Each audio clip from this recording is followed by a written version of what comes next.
The man that we've released is the offender. Immediately after the tragic events yesterday which resulted in the fatal stabbing of Christina. The purpose of releasing that image today, you'll see from the image that it's a very distinctive black hooded top with a very distinctive tiger logo on the rear. We are hoping that by releasing the image it will jog the memory of passengers on that bus but also on other buses around the period of 6 AM and 1 PM when he was arrested to come forward if they saw this man at all yesterday morning. We know at the time of the incident there were approximately 16 people on the bus that Christina was on. We've identified about 8 of those people and spoken to them directly. So we're appealing directly for the other people on the bus at the time the incident occurred to please come forward. Even if they don't think that what they've seen or heard is relevant, please let us make that assessment. We also strongly believe that the male got off the bus and then over the period of the next couple of hours travelled on other buses within the Birmingham area and the wider West Midlands area.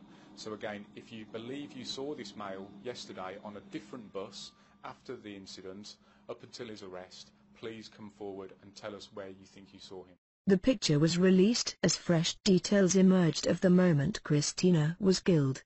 Police revealed that she got on the bus after her attacker and sat on a top deck seat in front of him.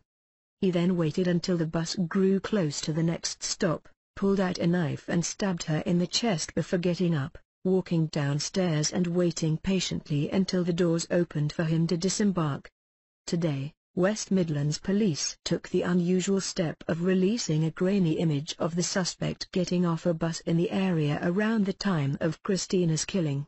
The man, a British national who is believed to be from a strict Christian family from Mbabane, Swaziland, was arrested a few hours after the attack on suspicion of murder after a chase behind a Morrison's supermarket.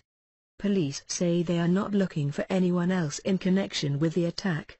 They are urging anyone who saw him between 6 AM and 1 PM yesterday to contact them, even if they did not witness the killing. 16 people are believed to have been traveling on the bus when the attack happened, but only 8 have so far spoken to police. The suspect, described as black and in his early 20s, was also carrying a white bag, police said. He is known to have traveled on a number of buses yesterday morning. Det Supt Baker urged anyone, including the 8 people who were on the bus but have not yet come forward to get in touch. Even if you think the information you have is not relevant or will not assist us, please let us make that assessment, he said. Mr. Baker added, it is quite possible that the people on the bus who haven't come forward may not have been aware at the time of the severity of what had happened. We know from witness accounts that we do have that. Although some screaming was heard immediately after the incident, initially people thought perhaps it was just teenagers messing around on the top deck of the bus.